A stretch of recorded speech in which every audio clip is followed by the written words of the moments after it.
إبراهيم عبد القادر فلاح،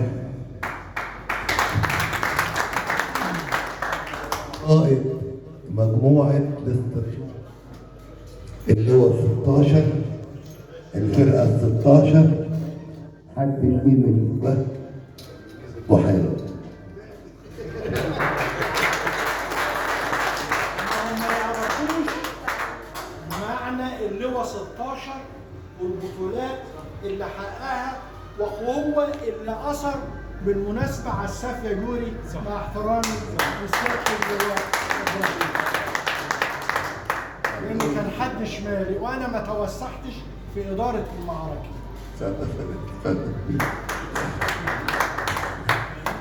المعركة بالنسبة لنا أو بالنسبة لي أنا تحديدا، وأقول للشباب اللي موجودين والعواجيز، أنا كان عندي 21 سنة وشهر و6 أيام. أنا ذاك تعرفوا مواليدي كام بقى؟ مراتي قاعدة وما تعرفش، فأنا مش عايز أفكر يعني. المعركة بالنسبة لي كإبراهيم فلاح قائد مجموعة الاستطلاع الملازم، انت رفعتني واديتني درجة ملازم أول، أنا كنت ملازم متخرج من الكلية من سنة بالظبط، احنا لسه بنحتفل بيوم الدفعة يوم 27/9 اللي فات ده تاريخ تخرجنا دفعة 62. فكان أنا كنت قائد مجموعة استطلاع اللي هو 16. دايما المجموعات الاستطلاع بتطلع مجموعتين في مواجهة اللواء. يعني إيه مجموعة استطلاع؟ دي طريقة من طرق حصول على معلومات. الكمين، إغارة، مجموعة استطلاع بقوة، دي على المستوى التكتيكي دي طرق حصول على معلومات. فطريقة الحصول على معلومات كمجموعة استطلاع كان مقرر ليها إن هي تخرج قبل العمليات، لأن الاستطلاع ده لازم يبلغ البلاغ للقائد قبل بوقت معين، علشان القائد يبقى عنده فرصة يتخذ قرار، ما تزنقوش، ما يبصش ليه العدو قدامه، لا ده انا اقول له قبلها بفترة قبل، علشان كده لازم نطلع قدام الوحدات المقاتلة. المعركة حضرات معركة أسلحة مشتركة، يعني مدفعية، دفاع جوي، طيران، قوات بحرية، مشاة، مدرعات، معركة أسلحة مشتركة. وكل المعركة ما لو في حاجة وقعت بتعرق، علشان كده الدفاع الجوي يوم 13 أكتوبر حصل عندنا ثغرة في الدفاع الجوي، ودي اللي سببت الثغرة. كان قبل كده مفيش دبانة، وده تعبير دايما بقوله، مفيش دبانة بتعدي من الشرق للغرب على الإطلاق، مفيش دبانة بتيجي من ناحية إسرائيل على طول بتسقط.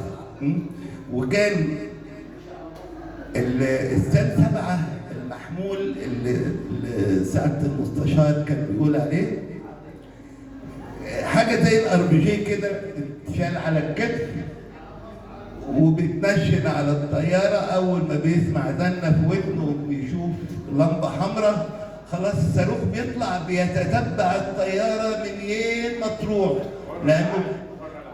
لأنه بيبقى بخاصية الحرارة منين ما بيروح، حتى لو الطيار اصطب مكن برضه بتتبع وراه.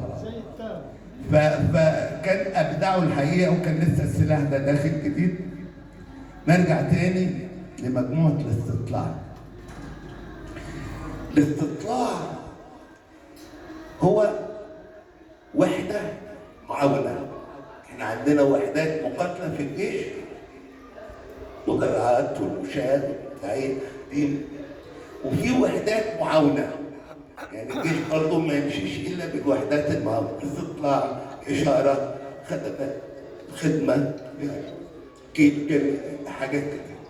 فاحنا كنا السلاح بتاعي من ضمن الوحدات المعاونه. بس وحدات معاونه ايه؟ ده الاستطلاع هو عصب المعركه. يعني كانوا بيعلمونا واحنا صغيرين، بيقولوا القرار بتاع القائد بيتاخد على اساس 4 حاجات: قواتي، والقوات المعاونه، والعدو، والارض. الارض بقراها من على الخريطه، اي ضابط او اي جندي مدرب يعرف يفرد الخريطه ويقراها. كونتور، تبه، صحراء، اسف، جبل، ارتفاعه كام، لان كل ده بيبقى على الخريطه. القواتي انا معروف، عارف قواتي ايه وعارف القوات المعاونه ايه. فاضل حاجه واحده بس اللي هو ربع المعركه، العدو. ده الاستطلاع هو اللي بيجيبه. هو المهمه الاساسيه بتاعه وحدات الاستطلاع الحصول على معلومات عن العدو. في معلومات، في عدو مؤكد بيبقى موجود على الخريطه، متصل، خطه متصل. في عدو محتمل، احتمال فيه العدو في ده بيبقى مشرد. انا بقى مهمتي اؤكد المؤكد واؤكد المحتمل، وبلغ القائد بلاغات علشان الراجل يقدر ياخد قراره على اساس صحيح. طيب انا بالنسبه لي كقائد مجموعه استطلاع، الحرب بتاعتي بدات يوم 5 النهارده زي دلوقتي كده او قبل دلوقتي بساعتين تم استدعائي الملازم ابراهيم عبد القادر فلاح، قائد مجموعه الاستطلاع اللي هو 16. تم استدعائي لاعطاء المهمه. انا عايز اقول للناس لحسن يفتكروا ان الجيش ده امر واجب النفاذ ماشي بس بدون تفكير، لا خالص، لا خالص خالص. سيادتك بتاخد المهمه، الخطوه اللي بعدها ايه؟ ما نتفهم المهمه، نتفهم المهمه، بطلع بقرار. هل انا قادر على تنفيذ هذه المهمة ولا مش قادر؟ هل قادر على تنفيذ المهمة بتاعنا ولا مش قادر؟ هل مش قادر خالص أو قادر على تنفيذ المهمة بالإمكانيات بتاعتي؟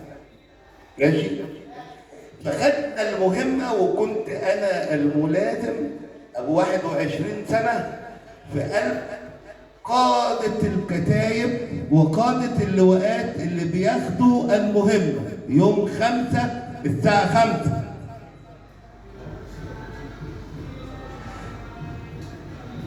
كان التكليف بتاع مجموعة الاستطلاع اللي هي هتعدي القناة في تمرينات المدفعية قبل العمليات العسكرية الفعلية ب 15 دقيقة، وهقول لكم تسلسل المعركة.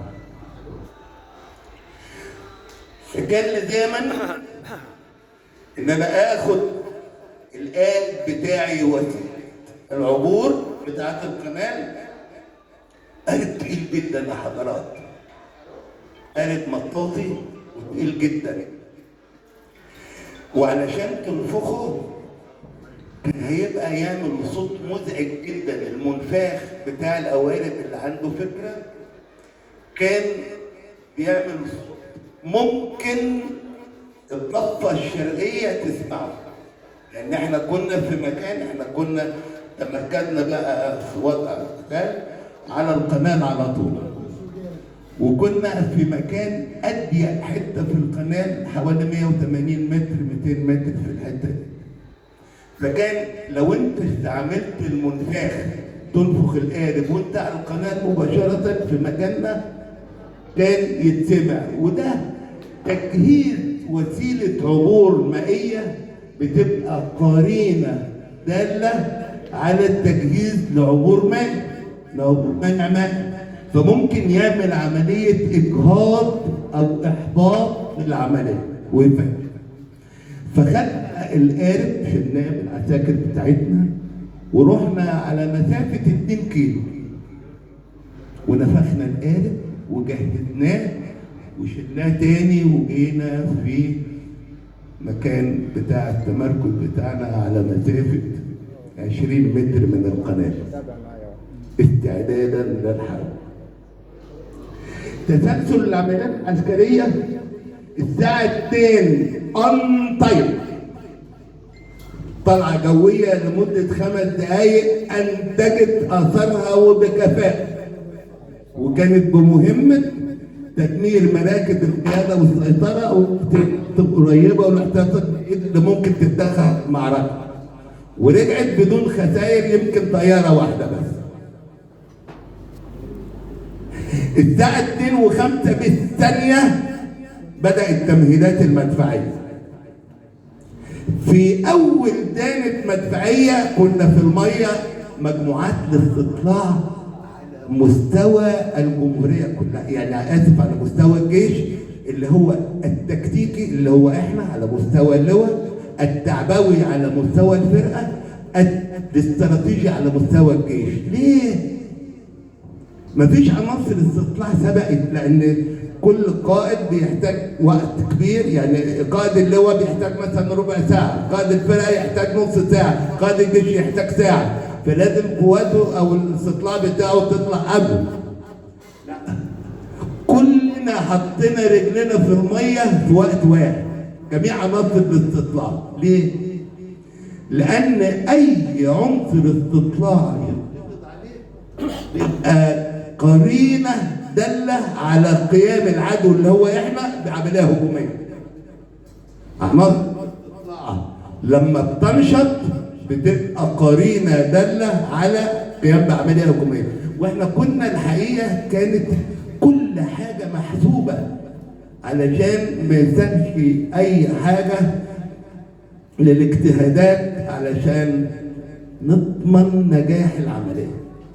القيادة السياسية والقيادة العسكرية كانوا على أعلى درجة من اليقظة والحقيقة ومن الحكمة. أنا اسمحوا لي باسمكم من الصالون بحيي روح الزعيم البطل محمد أنور السادات قائد الحرب والسلام، وهقول لكم تحية وهسمح واسمحوا لي كمان واحنا واقفين يستحق الشهداء منا ان احنا نقف ونقرا الفاتحه على روحهم الكريمه اللي ضحوا في 56 و67 و73 وحتى في 25 يناير والى الان.